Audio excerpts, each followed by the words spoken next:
So, paano nga ba mag-adjust ng kadena ng ating motorsiklo? So, meron tayong Rusi 150 Macho dito. So, a-adjustan natin yung kanyang kadena. So, bago yan, meron akong magamit dito ng panluwag. Ayan, luluwagan muna natin yung tornilyo niya bago natin siya adjustan. Ayan. So, niluluwagan ko na dyan.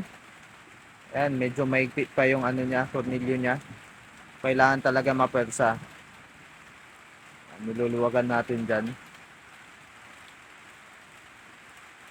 Di pala mga idol, dapat luwagan nyo muna yan. Ayan. So, dinalawa ko na kasi sumasama na yung tornilyo niya. So, kapag maluwag na mga idol, tignan nyo dyan.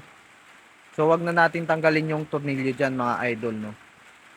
So, yung adjusted niya, nasa ibaba lang yan. Makikita natin dun sa pinaglalagyan ko ng yabi natin. Ayan. So, dapat pantay yan. Kung isang piit sa kabila, isang piit din sa kabila. So, mapapansin nyo dito sa pangalawa, dinalawa ko siya kasi hindi siya kasya ng buo. Ito. Ayan. So, makikita natin dyan, hihigpit na yung kadena dyan. Ayan.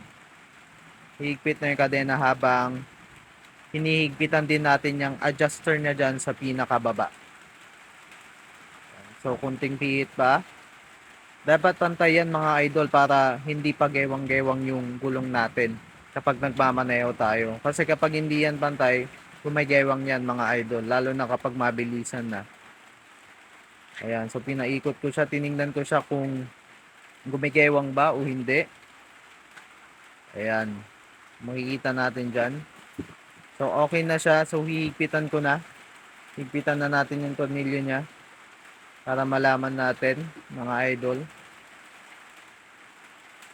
Ayan. So dapat pala mga idol mahigpit yung pagkakaigpit nyo dyan sa tornilyo na yan kasi kapag yan natanggal, delikado po yan. Maaring matanggal ang inyong gulong mga kaidolo, no?